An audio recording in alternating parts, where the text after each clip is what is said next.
Forum live, both in person and online. So it's lovely to have all of you. My gratitude to Carla, and I think April helped out a little bit too last week for coordinating in my absence while I was gone in Vermont. So Lori and I were off for Vermont for a couple weeks. So thank you for that. I'm hoping today, after kind of some introductory remarks that are sort of back into the head again, which that is I think the real potential of this group is moving between experience, like the experience of what we're going through and having those experiences, and then sort of debriefing those or having them, thinking about them in a way that helps them kind of sort down into the way in which you construct your own particular journey. So I do like that model, and I would like to keep that model going. And so I want to have a conversation a little bit about the experience that folks had last week, but I know, looking out in the massive audience who's here, there's not a lot of you here who experienced that, so I'm going to wait and see if other people show up, and maybe we'll save that to the end. So instead today, I'm going to get started with some content. While I was in Vermont, I did go to a conference online. That's the beauty of digital conferencing these days. It was hosted by the Westar Institute, which is out of Santa Rosa, an aggregation of scholars from around the world who think about religion and where we're at now and where we need to be going. So none of this material that I'm going to talk about today is mine in particular, but as I was in the conference, which was called, the name of the conference I think was The Death of God and the Future of Religion. So what's that all about? So I'll frame that up a little bit. But while I was in there, as they started to talk about what they perceive might be the future of religion for humanity, it felt a lot like some of the work that we're doing. And I'm like, oh my gosh, is there some way in which we're stumbling into another way to construct our ideas about the very character of the religious experience? And so I'm going to end with the slide that I sent out to you in the email. So those of you at home probably have that particular slide. But we have a set of slides that will guide us through that was part of this section of the presentation. And then I will say, if you like the heady world of religion, so not, we all love the heart world of it, but if you like the heady world of religion, I would strongly suggest linking to Westar. And they do these online conferences a lot for free, and you'll hear some pretty amazing scholars from around the world talking about stuff that you might be interested in. And you get to watch they give you the recording afterwards. It's really a great experience. And they will not hold back any punches. They're not trying to soft pedal this stuff. They're really trying to give you the best that they can in the context they have available to them. So let's just talk a little bit about, we'll work through this content for this morning, and I want some of your feedback on it too. And it started off with a big data point about statistics around the world, how nations are seeing that their populations of those interested in participating in standard religion has been plummeting. And America is still holding its own as probably the most classic religious country in the world. But we have now, as of 2022, I think, less than 50% of the population claims that they're connected to some organized religion, which is a first for us. So that's been a statistical trend in the United States for a long time. And so there's a big, and you can read it in the New York Times lately, there's a big series on why are people moving away from these sort of traditional religious experiences. There's all sorts of theories about it. But what Westar thinks is there is we're moving into an era where the idea of sort of some entity or God in the sky who's sort of managing everything, that's losing its grip on our culture, in our cultural imagination. And so if we're losing that notion of a sky god who's interceding on our behalf or is really in control of everything, or that we feel we need to appease or worship, that's all falling away. So what is the point of religion then? Could there be another way of thinking about religion? And so one of the slides was why religion won't go away.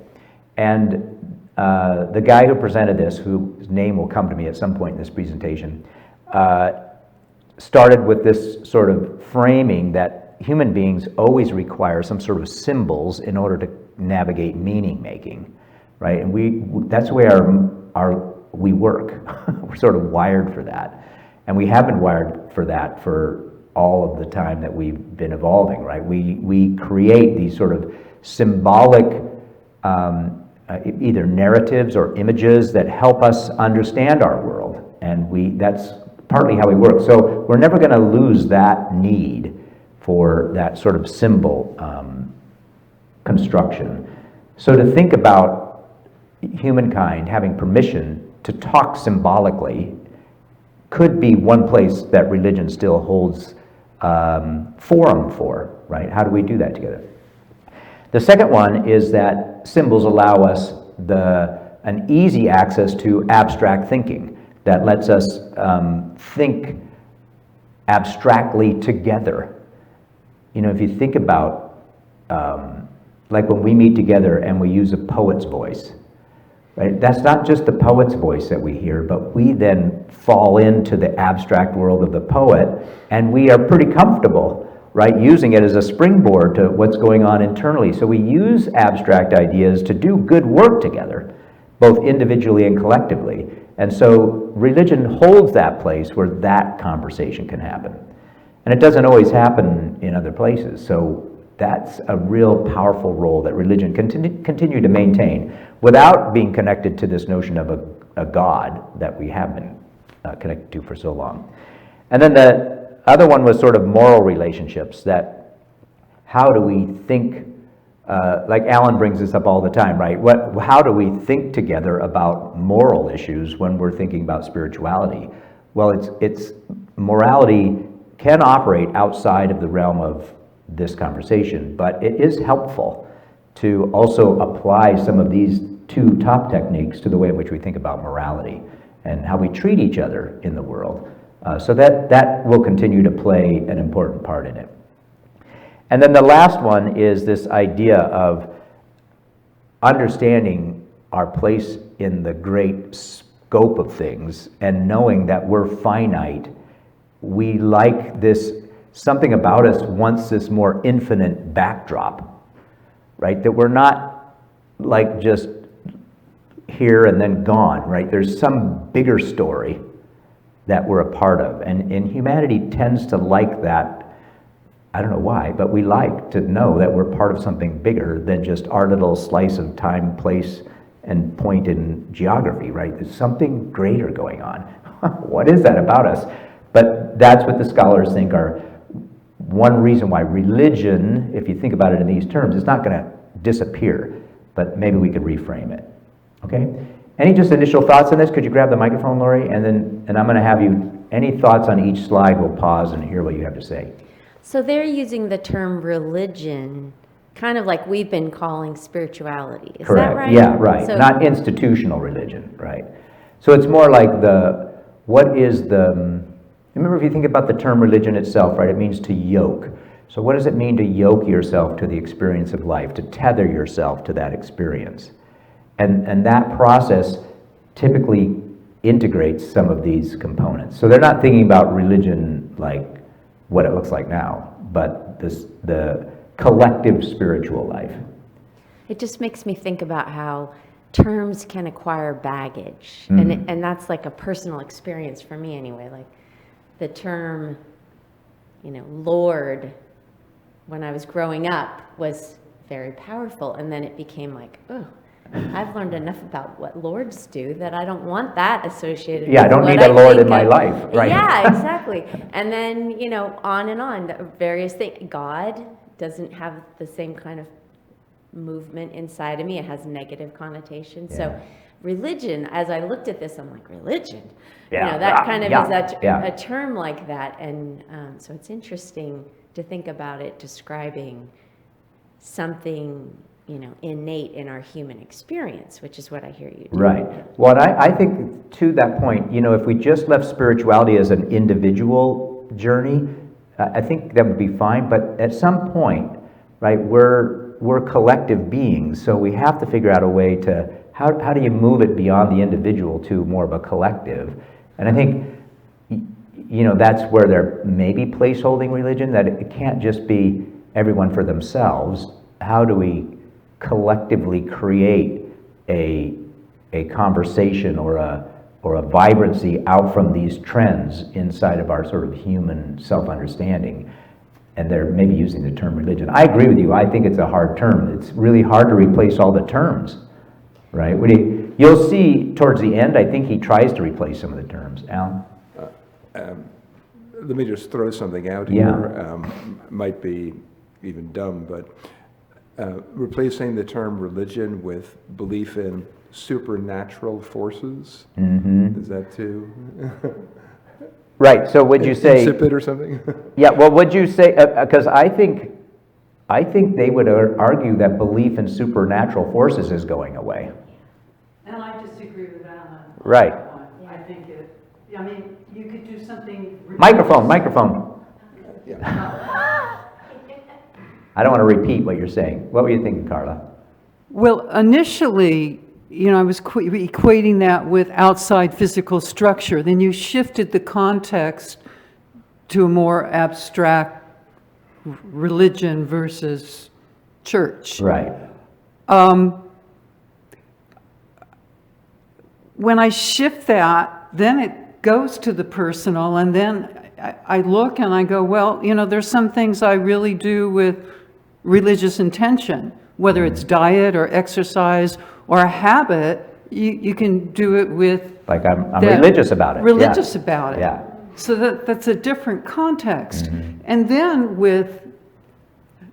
I'm not clear that religion is going away. I think in our little bubble, we're creating that. But when I see this interconnectedness between power, control, politics, and church, and this nightmare of a wave that seems to be attacking women's rights and a lot of people's others, Yeah. I'm going, in half the picture, there's an openness of a restructuring happening, and at another level, there's a hardcore power play that seems like it's been inherent in human nature because it keeps cycling again and again. Yeah, no, great insight. I would say one of the words that I think are going to come up in this, towards the end of this, if I can get through it, because you guys are all so bright and reflective, is it's a term for a restaurant in Berkeley called Gather. And that restaurant in Berkeley, that's the only name, it's just called Gather. And I almost think that rather than religion, it's just that. What does it mean to gather together? Then you get rid of all the baggage language.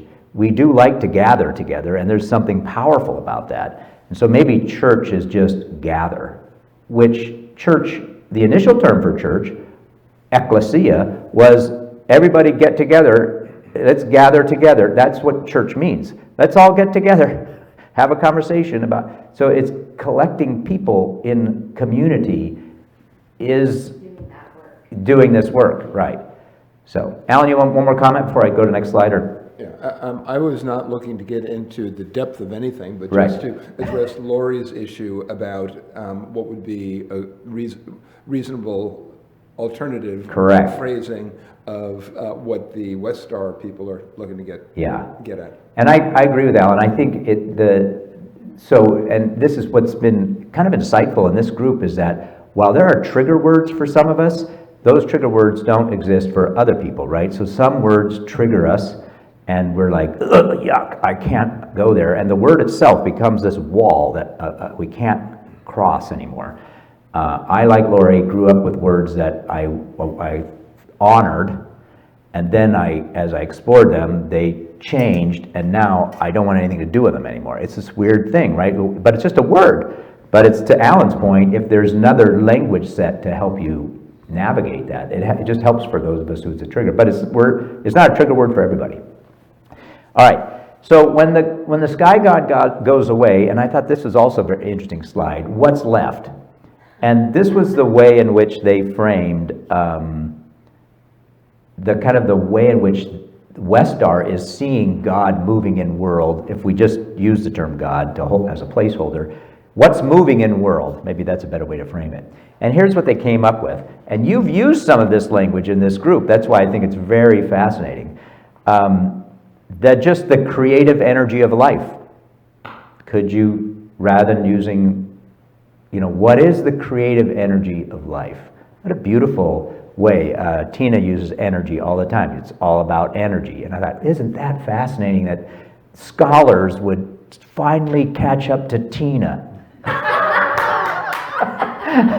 who keeps using that word over and over again. And I have to admit, between you and me, that's not a word I use all the time. So I'm like, energy, energy, energy, because I think energy is like gasoline, and I'm shifting my consciousness around it. And that's one of the key terms that all these scholars thought was one way of doing it. Very powerful. The interrelationship of all beings, we talk about that all the time in this space, right? Maybe that's what we're talking about. We're not talking about this objective reality. We're just talking about these experiences that we have as we interact with the experience of life itself. I like this next one, the place where wonder kind of leads you into silence or awe, right? So the wonder of something guides you to this moment, right? That's another, we've experienced that in here too, I think. I hear that from you all.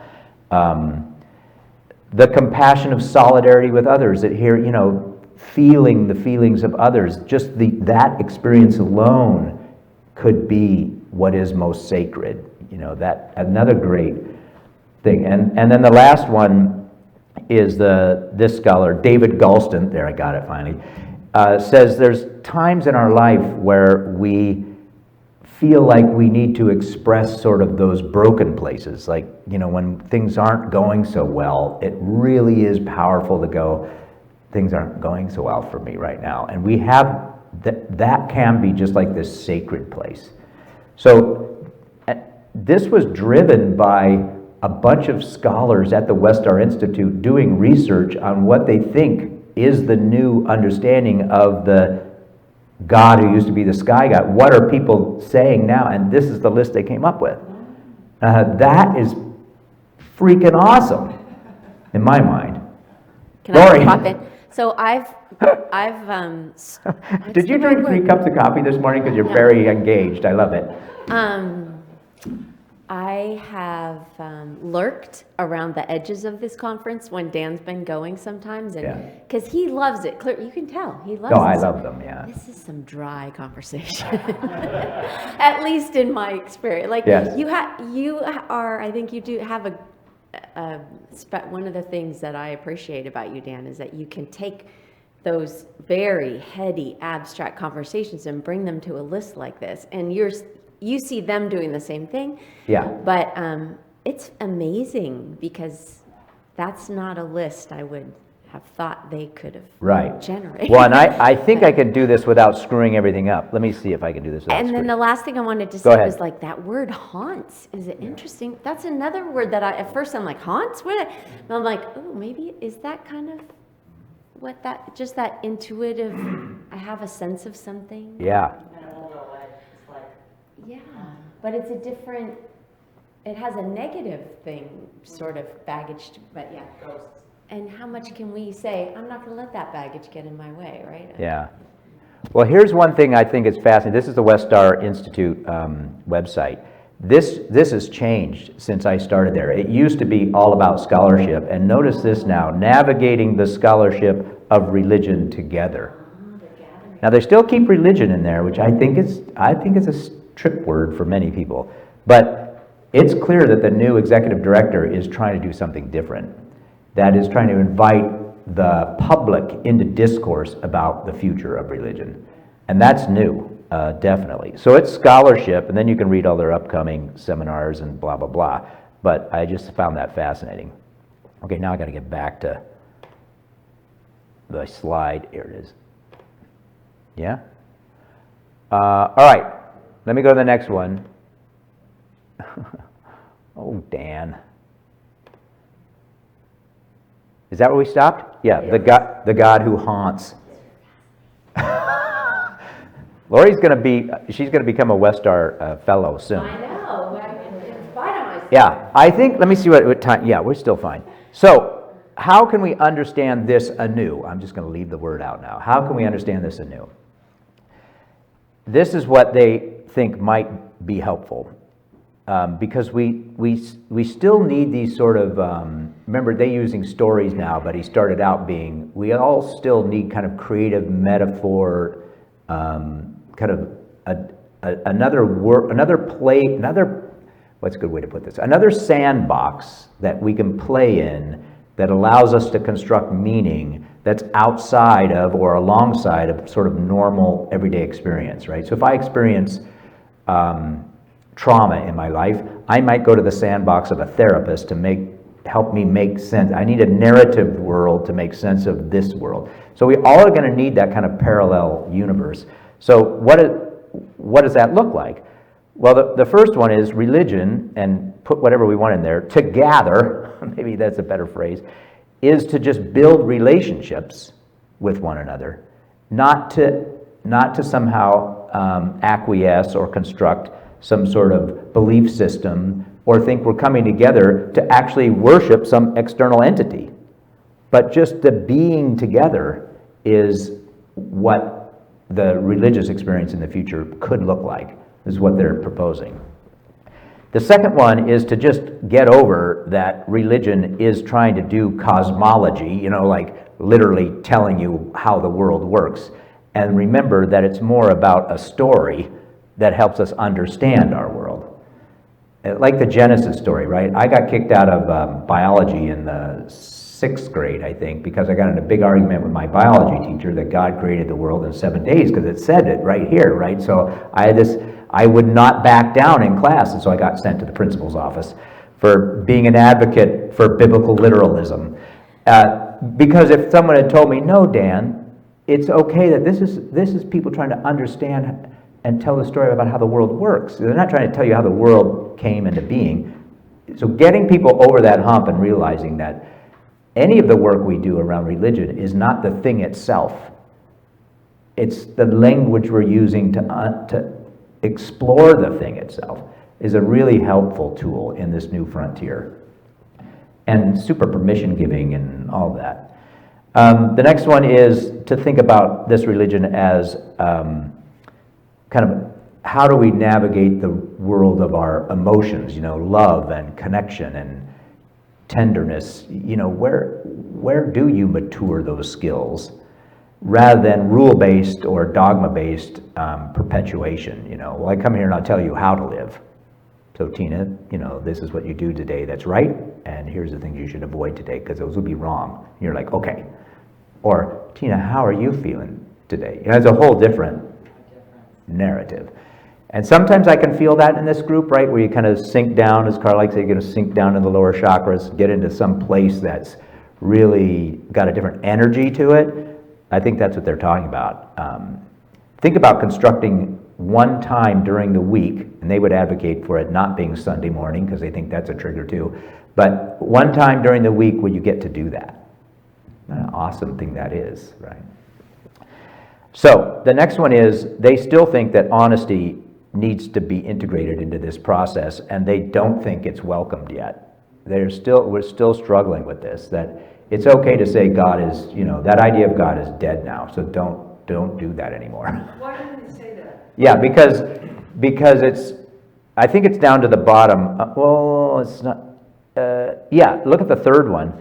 Great religious figures, they were human beings, and they weren't always great.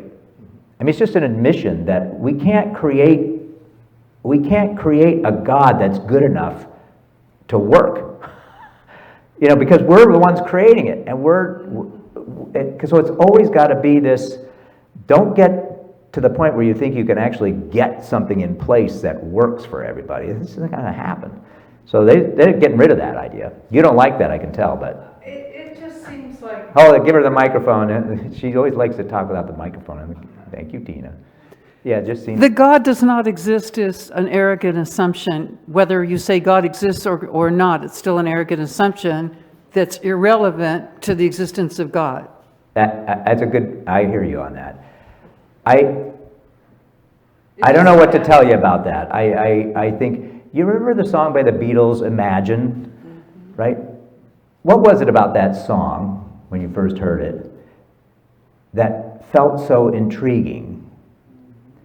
And I think it invited you to imagine a world without God. And there was something about that, I think, I think it's part of this evolution of the human spirit, that what if it is just us and the biosphere?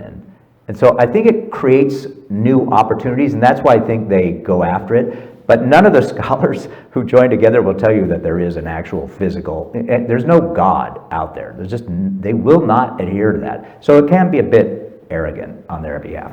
Alan? So does that mean that the fundamental philosophy of Westar is atheism? And I'm distinguishing between atheism, which is the proposition there is no supernatural. Yeah, so they would be anti-theist. Yeah. Right. Compared to agnosticism, which is golly gee, I don't know.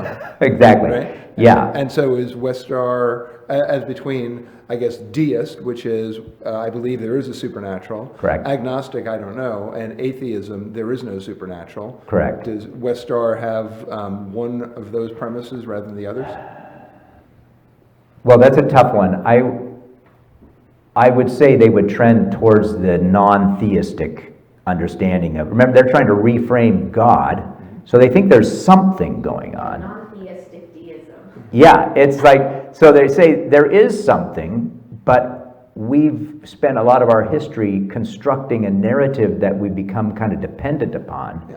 So how do you open that conversation back up? I think they'd be more in that line, but I don't know, where does that place them? It sounds like theistic light.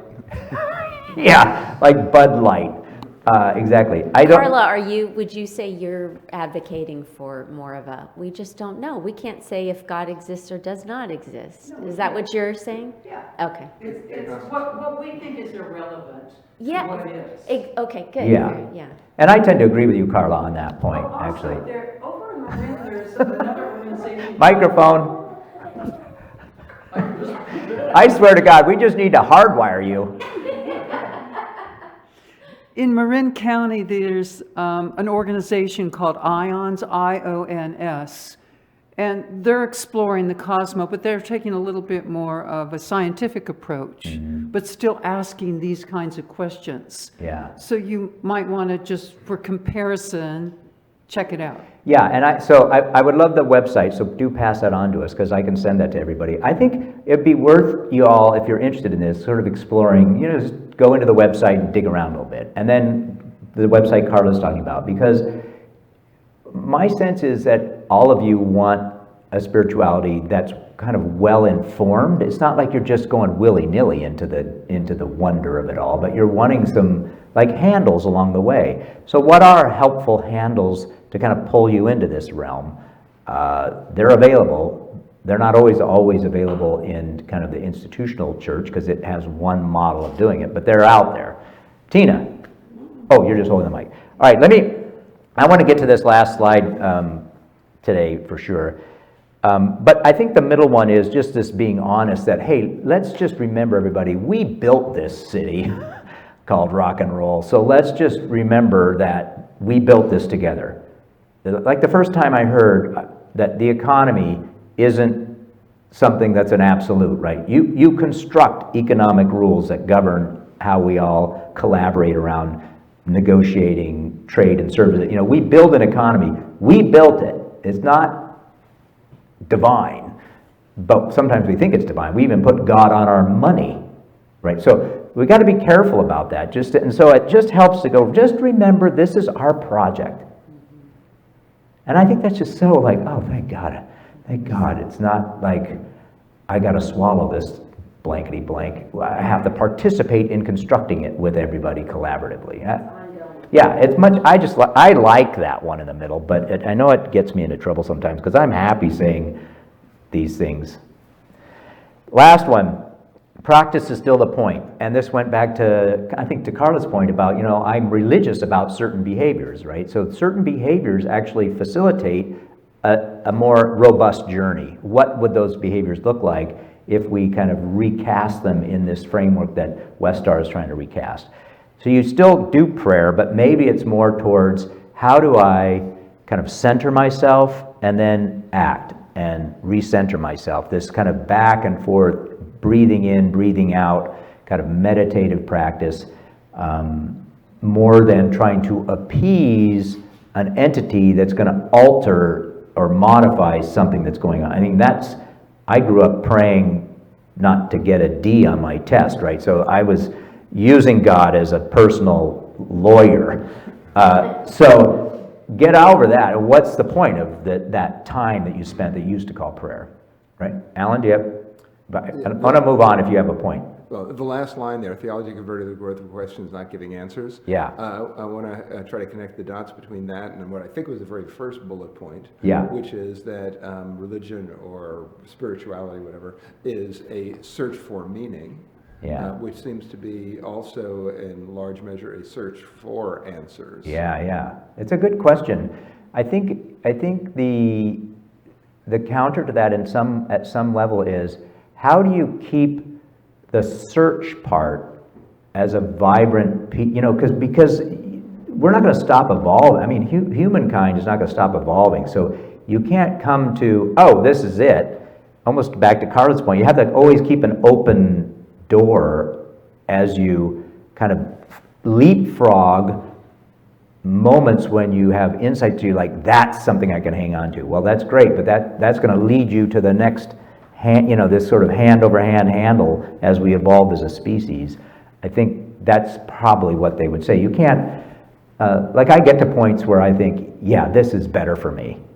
And then I hold that this is better for me for a while, and it helps me kind of resort through some other stuff, and then it starts to fade away, and then I've got another, no, this is better for me. Like Lori was saying about language. I got a different way of thinking about God now. That's going to work for me for a time. But just acknowledging that. So I don't know, that's a tricky one, Alan, because you're right. It seems contrary. But you can see divinity is more about self-acceptance and cosmic love.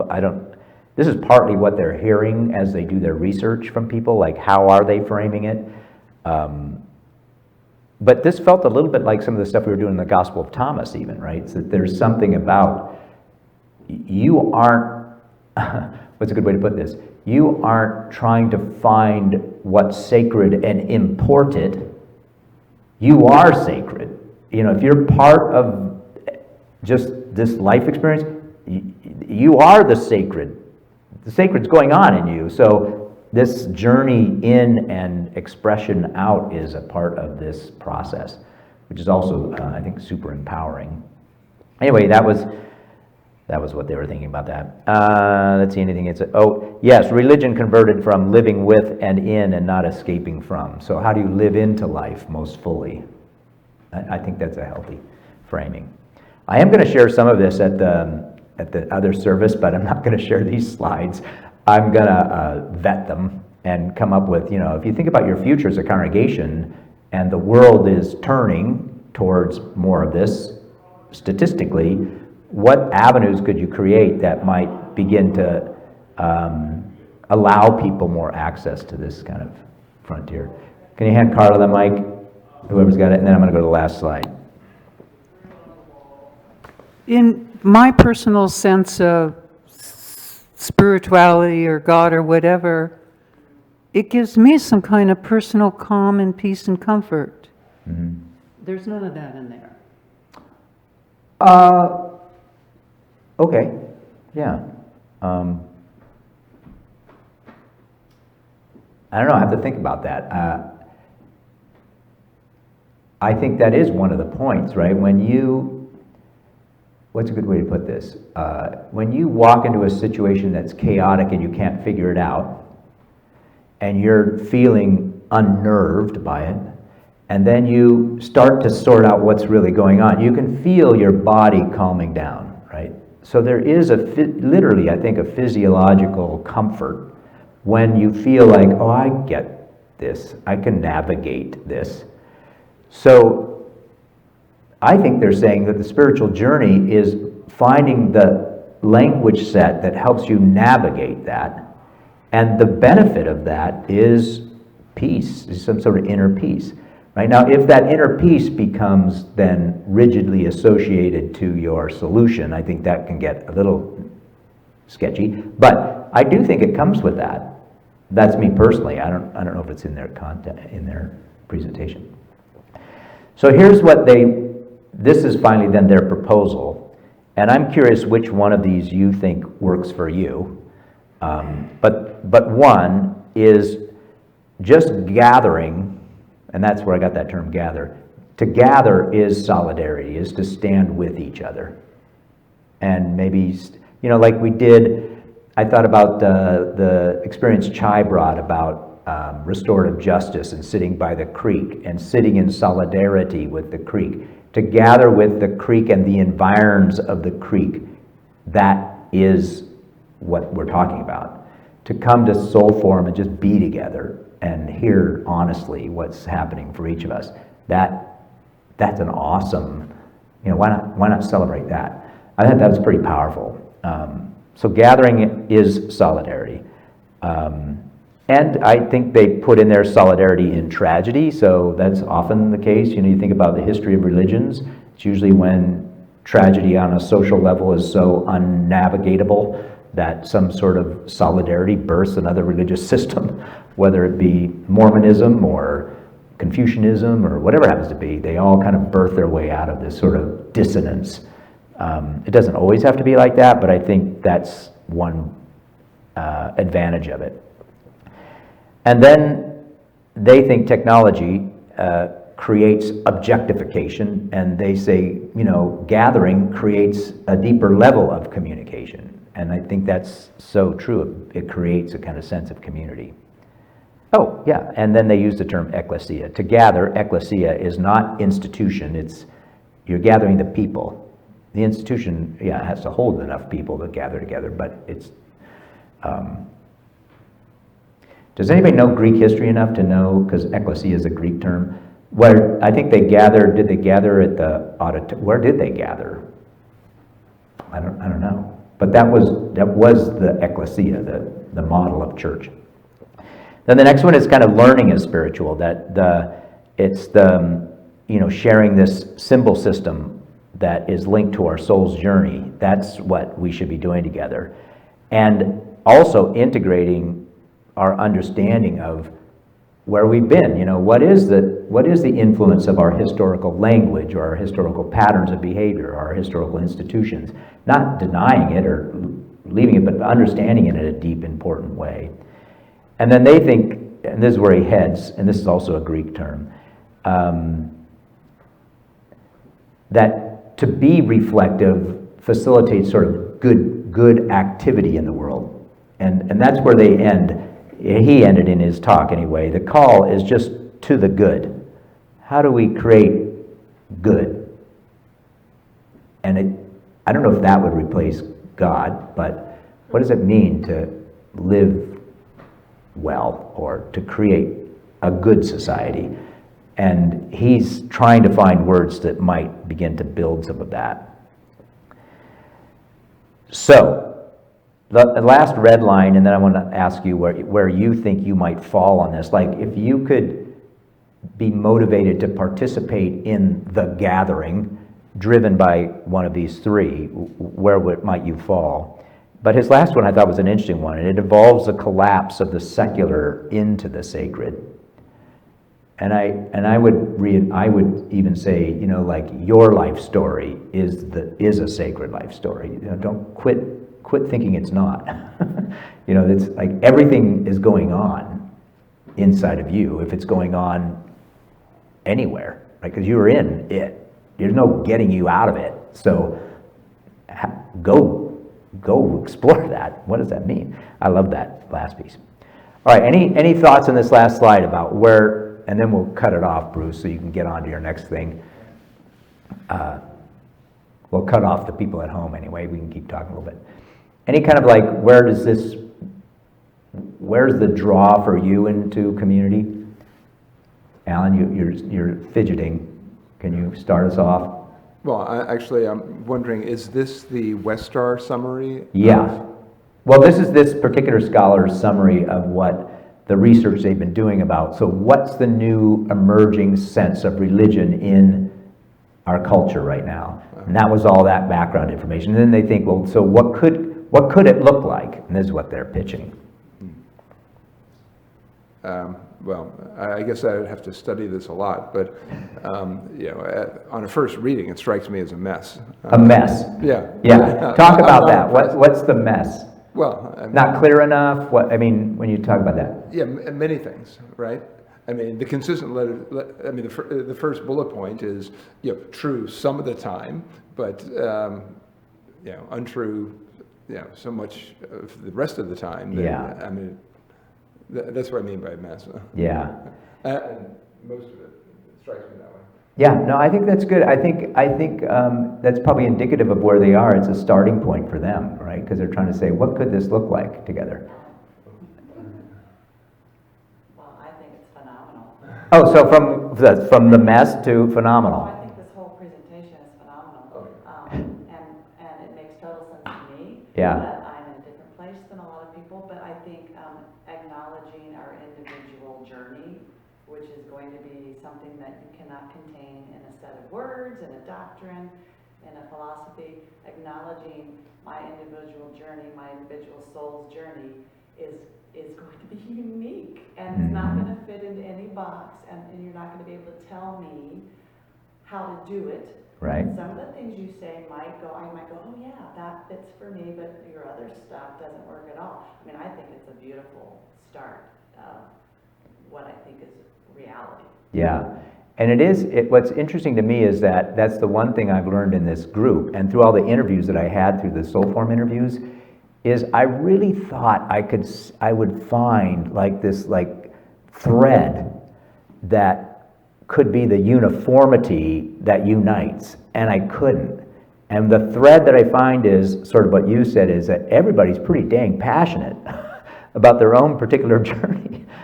Maybe that's the unifying factor. It's not finding what's normative for everybody and putting that in its place, but saying you almost can't start there. I don't know. It's a mess. Yes, Alan. Well, to be clear, in terms of my opinion, Yeah. the slides up from this morning up until this one have all been impressive and provocative, and this one, as a conclusion, is the one that I'm. Yeah, that's interesting. Yeah, so David Galston, the guy who's leading this particular group of scholars in this research, obviously this is just one presentation along his journey into this too. So I think it's worth paying attention to. If kind of the backdrop of these conclusions felt pretty interesting, where is this all going will be an interesting thing, and I will definitely follow it as long as I can. Let's wrap it up. So those of you at home, we're going to let you go there, and then we'll just finish up a little brief conversation here, but thank you for being part of this conversation. Let us know what you thought about the presentation. I do have these slides saved to my desktop, but I saw a lot of people taking pictures of them, so if you need the slides, I can send you the slides. I can send the whole presentation, but really this is easier. All right, see you next week, y'all. All right, so we're off camera. Yep. Not bad for starting with the head. Yep.